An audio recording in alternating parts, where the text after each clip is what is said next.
महाराज जी, आपके चरणों में कोटि कोटि प्रणाम। महाराज जी, इस मन को कैसे एक चित होकर भगवान की ओर लगाएं, और गर्भवती स्त्री को क्या करना चाहिए कि उसकी संतान जो आने वाली है वो भगवत मार्ग की ओर चल पाए। मन को एक चित्त लगाने के लिए तो सब शास्त्र, सब साधनाएं जितनी वर्णन की गई हैं, सब जितने ग्रंथ पंथ महापुरुष जन बोले हैं, सब मन ही के लगाने के लिए बोले हैं।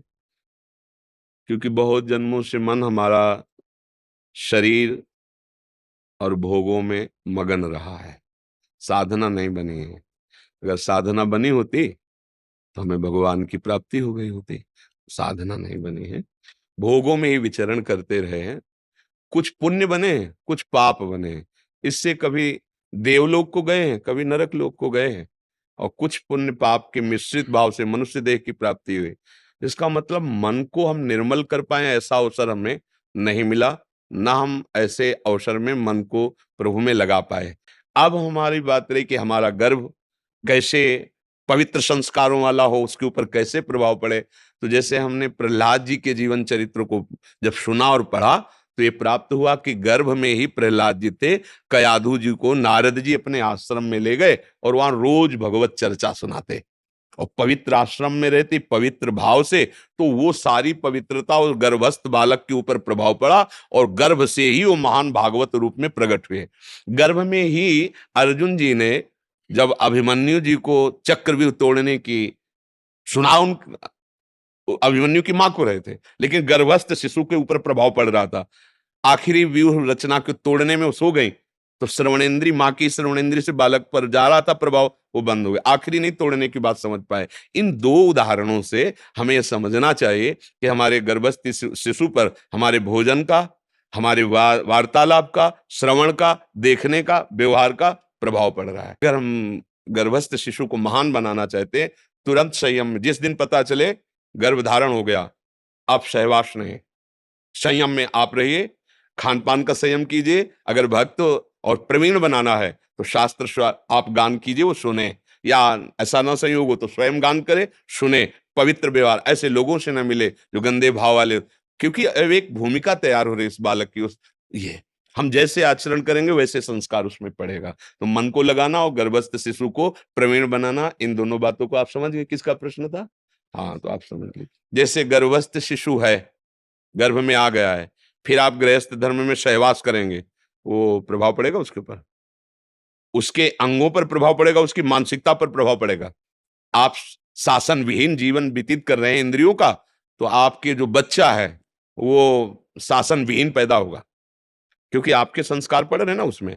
आप इधर उधर की वस्तुएं चाट चूट की खा रहे हैं इधर उधर, तो वही संस्कार उसके पड़ रहे हैं। सात्विक भोजन, संयम। गर्भ आ गया, अब नहीं, ये गृहस्थ में ध्यान रखना चाहिए।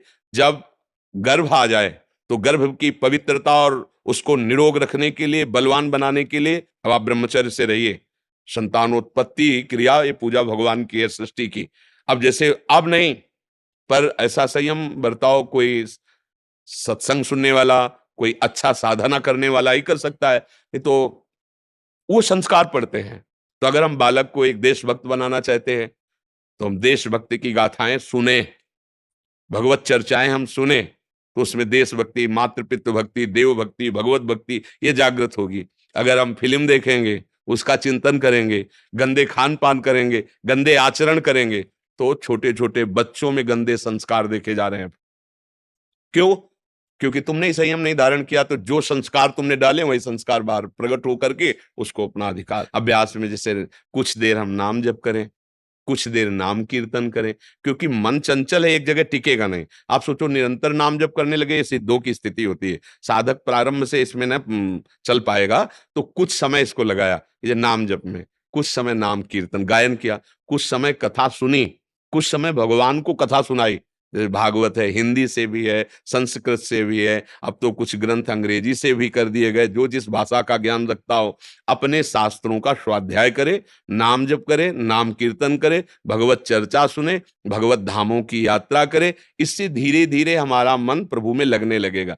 परहेज, धर्म विरुद्ध विषय भोग न करे, धर्म विरुद्ध भोजन न पावे, मांस मछली अंडा या जैसे ये सब, इससे बुद्धि भ्रष्ट हो जाएगी। आपकी बुद्धि भ्रष्ट है इसलिए आप समझ ही नहीं पा रहे, तभी खा रहे हो। आपको प्रिय लग रहा है, इसका मतलब बुद्धि गिर चुकी, भ्रष्ट का मतलब होता है गिर चुकी है, वो अपनी स्थिति से गिर चुकी है। हम ऐसा पेय पदार्थ न पिएं जो हमारी मन की वृत्ति को दूषित करे। ऐसे लोगों का संग न करें जो हमारे मन पर प्रभाव डालकर फिर विषयी बना दें, जिसको हम भगवत मार्ग में भोजन शुद्ध, जल शुद्ध, संग शुद्ध, हमारे आचरण शुद्ध और अभ्यास भगवत भजन का, तो धीरे धीरे काफी समय बाद मन लगने लगेगा। तुरंत वाली बातें नहीं है ये, बहुत अभ्यास, दीर्घ काल निरंतर सत्कार से भी तो दृढ़, बहुत काल तक निरंतर ऐसा अभ्यास करें तो मन प्रभु में लग जाता है। जैसे मनुष्य जीवन मिला और विषय भोगों में तो हम अवसर को खो दिए ना, अब अवसर मिला है। सत्संग सुनने के बाद मुझे लगा कि मन को विषयों से हटा के प्रभु में लगाने से ही परम मंगल परम लाभ प्राप्त होता है। अब जब हम मन को विषयों से हटाने की सोचते हैं तो बलवान मन बार बार उन्हीं विषयों की तरफ ले जाता है। बार बार विषयों की तरफ जाना, इसे विक्षेप कहते हैं, चंचलता कहते हैं। अब हम चाहते हैं कि हमारा मन चंचलता छोड़कर प्रभु में लगे, तो अभ्यास योग युक्तेन चेतसा नान्यगामिना, अब अभ्यास करना पड़ेगा।